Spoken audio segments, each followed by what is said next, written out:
এবার আলোচনা করব ফিমেল রিপ্রোডাক্টিভ অর্গান।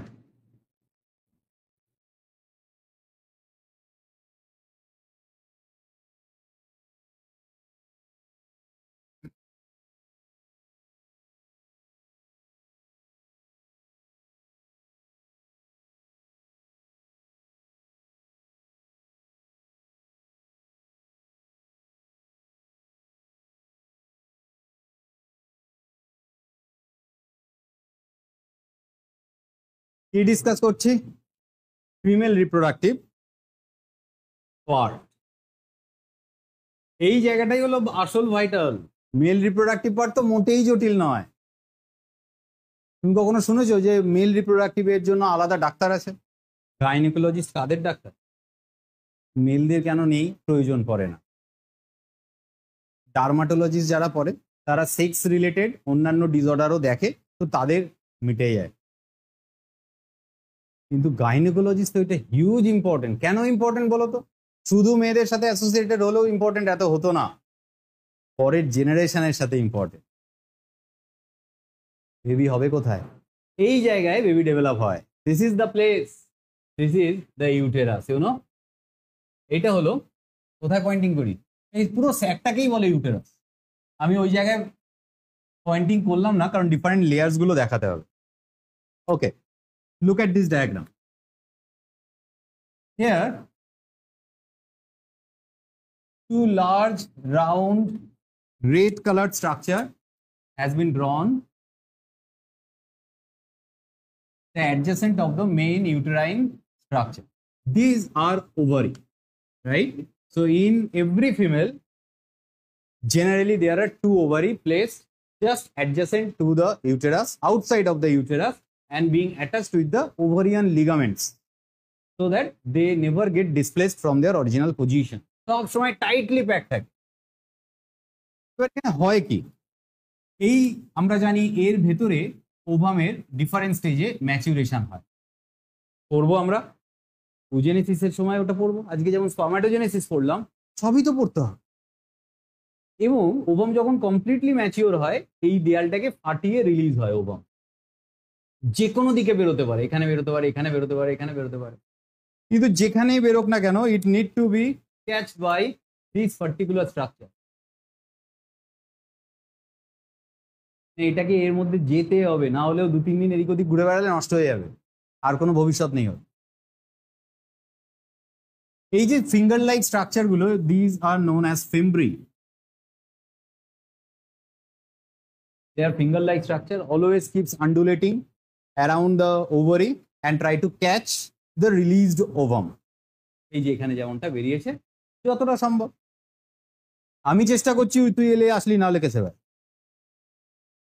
ব্যাপারটা হলো এরকম। জরুরি নয় যে ওরকম কোনো ছিপ ফেলে টানছে, না। ও যদি বেশি দিন সময় নিয়ে ফেলে, ও নষ্ট হয়ে যাবে। Remember, after releasing or being released from the ovary, each egg cell may viable for next 24 to maximum 48 hours. তার মধ্যে ফার্টিলাইজড হতে হবে, না হলে এটা পাথর, শেষ হবে না। চলো এর জার্নিটা দেখি, যায় কোথা দিয়ে। এগ সেলের জার্নিটার মধ্যে দিয়েই কিন্তু আমরা ডিফারেন্ট রিপ্রোডাক্টিভ পার্টস গুলোর নাম জানতে থাকবো। At first it is being caught by fimbriae, right? তারপর যে পার্টটায় যায়, এই স্ট্রাকচারটাকে বলা হয় ইনফান্ডিবিউলাম।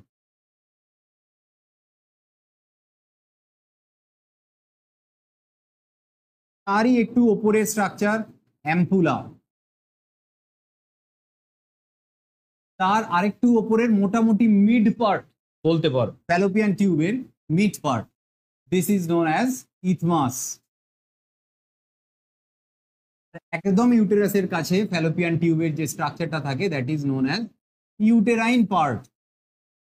Uterine part, this are all part of the structure known as fallopian tube or oviduct.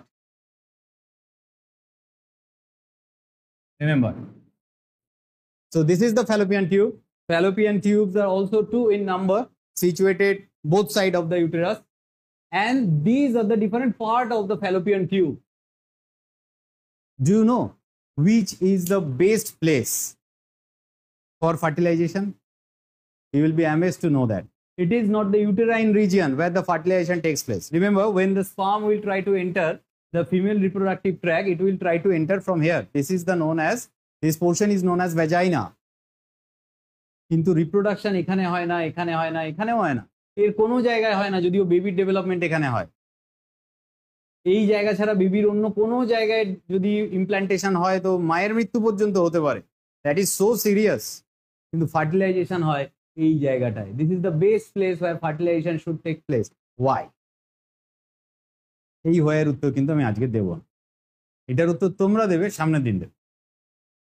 ফার্টিলাইজেশনের best place near the mid region and to be very precise anywhere in between ampulla and isthmus. Why? আজকে দিতে পারবে এই where answer কেউ? হ্যাঁ, pH লেভেলের জন্য নয়। হ্যাঁ, স্পামকে ওই অবধি পৌঁছতে হবে। এই জায়গাটা বেস্ট রিজিয়ন বলা হয়, তার মানে কিছুটা এখানে কিছুটা এখানে এরকম হতে পারে। অন অ্যান অ্যাভারেজ এটা হলো বেস্ট জায়গা ফার্টিলাইজার। ভাবতে থাকো। হ্যাঁ, উত্তর সামনের দিন দেবো। কনসা তারা আছে, আর বাড়িতে তো গুগল বাবা আছে, সার্চ করে নেবো, জেনে যাবে। যারা এরকম ভাবে জানবে তারা আমার মতো জানবে, যারা অন্যভাবে জানবে তারা আরো ভালোভাবে জানবে। নয়। আর কিছু গেস? আজকে উত্তর পেয়ে গেলে তো আমার খুব ভালো লাগবে, কারণ একটা হিন্ট আমি দিয়ে রেখেছি, সেটাকে ইউজ করে কিন্তু এটার অ্যান্সার বলা সম্ভব। হ্যাঁ হ্যাঁ, 24 to 48 আওয়ার্স, এটাই সিক্রেট। কিরম সিক্রেট হলো তাহলে এটা? বুঝলাম না। এটার মানে কি জানো? এই যে ওভামটা রিলিজ হলো না, এ আগামী 24 ঘন্টা থেকে 48 ঘন্টায় ম্যাক্সিমাম এটুকুই যেতে পারবে, এই অবধি পৌঁছবে না। এই অবধি পৌঁছতে 72 ঘন্টা লাগে কমসে কম। এই অবধি একটা ওভাম এলো, এখান থেকে ধরো স্পার্ম এলো, ও যদি এই জায়গায় মিটও করে, একটা ডেড ওভামের সাথে মিট করবে, কোনোদিন ফার্টিলাইজেশন হবে না। The sperm need to be traveled here, here, and probably here. This is the best place where the sperm encounters a viable ovum. If fertilization takes place anywhere near this region, the egg is still live, living condition, viable egg. প্রথম 24 থেকে 48 ঘন্টায় egg এটুকুই যেতে পারে। এখন দেখো অনেক রকম প্যারামিটার আছে। অন অ্যান অ্যাভারেজ প্রত্যেকটা ফিমেলেরও তো ওভিডাক সমান লেন্থের নাও হতে পারে, কম বেশি হতে পারে, কোনো ব্লকেজ থাকতে পারে, কারোর ক্ষেত্রে কম যায়, কারোর ক্ষেত্রে বেশিও যেতে পারে। অ্যাভারেজ এটা বেস্ট, এবং তার উত্তর কিন্তু ওই 24 থেকে 48 ঘন্টার মধ্যে লুকিয়ে আছে। এটা মাথায় রেখো। এরকম বেশ কিছু জিনিসের উত্তর কেবল গল্পে গল্পেই বেরোতে পারে, ওরকম ডাইরেক্টলি নাও পেতে পারো। সুতরাং আমি ওর জন্যই তোমাদের বলেছি 12-এর সব কোশ্চেন তো কমন পাবে, উত্তর তো জানা থাকবে, কোশ্চেনের ধরনটা আনকমন পেতেও পারো, উত্তর সব জানবে। যেই বলবো সঙ্গে সঙ্গে এটা ওখানকার ছিল, এইটা চিরকুটও তো নিয়ে গেছিলাম, বললে না কেন, সেই রকম জায়গার সিচুয়েশন হবে। অ্যান্সার জানা থাকবে, কোশ্চেনটা একটু আনকমন হবে। হ্যাঁ, চিরকুট বাজে জিনিস। আচ্ছা চলো এবার এই স্ট্রাকচারটা দেখি। তো যদি আমরা ফ্যালোপিয়ান টিউবসের ডিফারেন্ট পার্ট বলে তো এগুলো তো লিখতেই পারবো। এবার আসি ভাইটাল জায়গা। This is the uterus, the main secondary reproductive structure. Female বডিতে প্রাইমারি রিপ্রোডাক্টিভ অর্গান কি? ওভারি, ওভাম তৈরি হয়। তারপর সবচেয়ে গুরুত্বপূর্ণ সেকেন্ডারি অর্গান কি? ইউটেরাস। এই জায়গা ঠিকঠাক না হলে ইমপ্ল্যান্টেশন হবে না, বেবির ডেভেলপমেন্ট হবে না। মেনস্ট্রুয়াল সাইকেলে প্রত্যেক মান্থে যে লেয়ারটা স্লাগড অফ হয় সেটা এর ইন্টারনাল লাইনিংটা হয়। তাহলে ইন্টারনাল লাইনিং যদি থাকে তাহলে এক্সটার্নাল লাইনিংও আছে।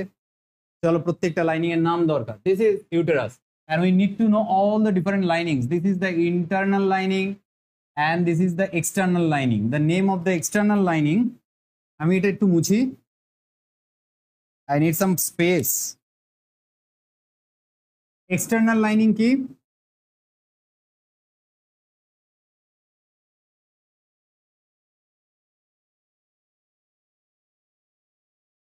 পেরিমেট্রিয়াম। একদম ইন্টারনাল লাইনিং কি? এন্ডোমেট্রিয়াম। তাহলে পেরি থাকে, এন্ডো থাকে, তাহলে এর মাঝেরও তো লেয়ার লাইনিং আছে। এই সেল লাইনিং গুলোকে কি বলে? Middle wall lining of the, এটা আমি রেড দিয়েই টানি, myometrium. This is myo. Myo means muscle. These three structures form the uterine wall. And remember, this is present along the entire range of the uterus. Wherever you find any part of the uterus up to this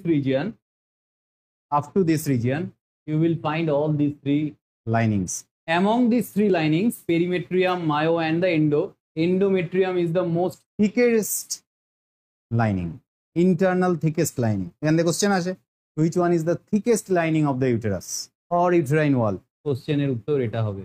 Baby যখন implanted হয় মায়ের পেটে সবচেয়ে মোটা থাকে এই লাইনিংটা এবং successively মোটা হতে থাকে একটা নির্দিষ্ট range of the under the influence of progesterone. Menstrual cycle যখন পড়বো খুব ডিটেলস এটা জানবো। ফিমেলদের রিপ্রোডাক্টিভ সিস্টেম দারুণ কমপ্লিকেটেড। আমি গ্যারান্টি দিচ্ছি আমি যেদিন শেষ করবো না এই জায়গাগুলো তুমি লোক খুঁজে বেড়াবে মার্কেটে বেরিয়ে, তুই বুঝিস মেনস্ট্রুয়াল সাইকেল? আমার কাছে ফ্রিতে বোঝাবো, বাবা আমাকে তো বোঝাবে। Serious, very interesting. প্রত্যেকটা মাইনিউট ডিটেলস যখন জানবে না মনে হবে যেন একটা নতুন চ্যাপ্টার, নতুন সেকশন খুলে গেল লাইফের। এই জিনিসগুলো তো জানতামই না। এবার কয়েকটা জিনিস বলি। What are the different parts situated just underneath the uterine wall? এর এই পোর্শনটা, এটাও মাস্কুলাইন ওয়াল। এই ওয়ালেও অনেক ক্ষেত্রে এই লাইনিংস গুলোর কন্টিনিউয়েশন দেখা যায়, বাট এই ন্যারো চ্যানেলটার দিকে থাকো। এই চ্যানেলটা ওভাম বেরোনোর জন্য যতটা গুরুত্বপূর্ণ তার চেয়ে স্পার্মকে ঢোকানোর জন্য বেশি জরুরি। স্পার্ম কিন্তু এই লাইনিং দিয়ে সবসময় ঢুকতে পারে না। এটা একটা টাফ উইন্ডো, টাফ চ্যানেল। ফিমেলদের শরীরে এই রিজিয়নটাকে ভ্যাজাইনা বলে, তার নিচে ভালভা থাকে অ্যান্ড এক্সটার্নাল জেনিটেলিয়া থাকে আউটসাইড অফ দ্য বডি। কিন্তু এর এই narrow channel, this channel is known as cervix, and cervix play very very crucial role in the entry of the sperm, not the exit of the ovum. ওটাতে role কম। কেন entry of স্পার্মে এত গুরুত্বপূর্ণ role? তোমাদের একটা তথ্য বলি, অনেকে জানো না, তুমি অ্যামেজড হবে জানলে। এই যে সার্ভিক্সের লাইনিংটা, এটা একটা নির্দিষ্ট টাইমেই কেবল ফিমেলদের শরীরে খোলে, বাকি সবসময় এত টাইটলি আটকে থাকে। যেরকম আমাদের এখানে স্ফিংটার আছে, মুখ ভর্তি আমরা জল রাখতে পারি, হিরো এসে ঘুষি না মারলে জল বেরোবে না, অ্যাটলিস্ট টাইটলি মেনটেনই করতে পারি। তুমি মুখ নিচু করো, উপরে করো, জল লিক হবে না। এরকম স্ফিংটার আমাদের শরীরে বহু জায়গায় আছে, টাইট মাস্কুলার স্ফিংটার। এগুলো এরকমই এই স্ফিংটারের মতো কাজ করে। এরা খোলে হলো ফার্টাইল উইন্ডো। ফিমেলদের মেনস্ট্রুয়াল সাইকেলের আশেপাশে ফার্টাইল উইন্ডো থাকে। Fertile window, what is fertile window? একটা বিশেষ ধরনের জানলা যা সেগুন কাঠ দিয়ে বানানো নয়, এটা একটা পিরিয়ড, টাইম। আমরা যখন মেনস্ট্রুয়াল সাইকেল পড়বো এটা আরো ভালো করে। এখন একটু শুধু মাথায় দিয়ে রাখো ফার্টাইল উইন্ডো, এটা এক ধরনের জানলা, ওখানে কিনতে যাও না, পাবে না। এটা আমরা মেনস্ট্রুয়াল সাইকেল যখন পড়বো দারুণভাবে বুঝিয়ে দেবো, একদম ডেট টাইম। যেরকমটাই 42-48-24 ঘন্টার কেসটা বুঝতে পারলে ওখানেও বুঝতে পারলে, কথাটা মাথায় রেখে। ওভিউলেশনের আগে পরে এর একটা নির্দিষ্ট দিন থাকে, সেটা আমরা বুঝবো। দারুণ। এর সাথে এর ক্যালকুলেশনও যেমন থাকবে, স্পার্মের ভেতরে ঢুকে কতদিন বাঁচে সেটারও ক্যালকুলেশন থাকে। এই টোটাল দুটোকে হিসেব করলে মেনস্ট্রুয়াল সাইকেলের ওভিউলেশনের আগে কিছুদিন, পরে কিছুদিনের একটা গ্যাপ বেরোয়, that is known as fertile window. Fertile window ফার্টিলাইজেশনের জন্য হেল্পফুল। পরে পড়বো, ওটা তো আছেই, আমাদের পড়তেই হবে। তো এটা মাথায় রেখো, সার্ভিক্সের এই ন্যারো চ্যানেলটা খুব গুরুত্বপূর্ণ, কিন্তু সবসময় খোলা থাকে না, টাইটলি প্যাক থাকে, টাইটলি প্যাক। আর বাকি এই যে জায়গাটা দেখছি আমরা, দিস ইজ ভ্যাজাইনা। আর এখান থেকেই বলতে পারো আমাদের এক্সটার্নাল রিপ্রোডাক্টিভ স্ট্রাকচারটা তৈরি শুরু হয়ে যায়। এই ভ্যাজাইনা এরই সাথে কমন একটা ওপেনিং থাকে, এর আগে কোথাও কিন্তু ফিউজড নেই। ফিমেলদের শরীরে মেল রিপ্রোডাক্টিভ ট্র্যাকের সাথে এটা ডিফারেন্স। মেল রিপ্রোডাক্টিভ ট্র্যাকে বহু আগে ইউরিনারি লাইনিংটা ইউরেথ্রায় ফিউজ হয়ে যায় থ্রু ইজাকুলেটরি ডাক্ট, ওই রিজিয়ান থেকে। ইজাকুলেটরি ডাক্টের পরে কিন্তু আরো অনেকগুলো গুরুত্বপূর্ণ গ্ল্যান্ডস আছে, কিন্তু এখানে ফিমেলদের শরীরে ইউরিনারি সিস্টেমটা ভ্যাজাইনার একদম শেষের দিকে ওপেন হয়। এর মধ্যে কোনো জায়গায় ইউরিনের আশেপাশের কোনো রোল নেই। এবং পুরোটা কিন্তু অ্যাবডোমিনাল ক্যাভিটি, লোয়ার অ্যাবডোমিনাল ক্যাভিটিতে থাকে পুরো স্ট্রাকচার। ছেলেদের মতো স্ক্রোটামে হ্যাং করে না আউটসাইড দ্য বডি, পুরোটাই একদম তলপেটের কাছে লোয়ার অ্যাবডোমিনাল রিজিয়ানে থাকে। তবে সেমিনাল ভেসিকল প্রস্টেট গ্ল্যান্ডস এর মতো এরকম তো কোনো গ্ল্যান্ডস নেই। একটা গ্ল্যান্ডস আছে, বার্থোলিন গ্ল্যান্ডস, ভেস্টিবিউলার গ্ল্যান্ডস। সেটা না এই ভ্যাজাইনা, তো একদম ভ্যাজাইনারই প্রায় মুখের শেষের দিকে এরকম লোকেটেড থাকে। এখানে চাইলে পয়েন্টিং করে রাখতে পারো, লিখে রাখো vestibular glands or Bartholin's gland. This is the counter part of Cowper's gland. Cowper's গ্ল্যান্ডের counter part, female counter part. যদি প্রশ্ন করে which gland is the female counterpart of Cowper's gland as found in male, your answer will be Bartholin's gland. কাজ কি করে? Fluidity বাড়ায়। যদি এর মধ্যে স্পার্ম এন্টার করে ফিমেল রিপ্রোডাক্টিভ বডির ভেতরে, তার ফ্লুইডিটি বাড়ায়। এটাও আবার অ্যালকালাইন কিছু দূর সিক্রেট করে, যদিও ফিমেল রিপ্রোডাক্টিভ পার্টটার মেইনলি অ্যাসিডিক হয় ইন নেচার। তবে স্পার্ম যখন ঢোকে লুব্রিকেটিং করে, মিউকাস তৈরি করে, স্পার্মের ফেভারেবল এনভায়রনমেন্ট তৈরি করতে কিছু দূর হেল্প করে। প্রচন্ড ভালো হেল্প করে তা নয়, তবে এটা একটু বলা যেতে পারে কাউপাস গ্ল্যান্ডের একটা কাউন্টার পার্ট। হ্যাঁ, বলা যেতে পারে, কারণ এছাড়া তো আর কোনো অংশ বলার কিছু নেই। তো দিস ইজ অল অ্যাবাউট রাফলি দ্য ফিমেল রিপ্রোডাক্টিভ স্ট্রাকচার।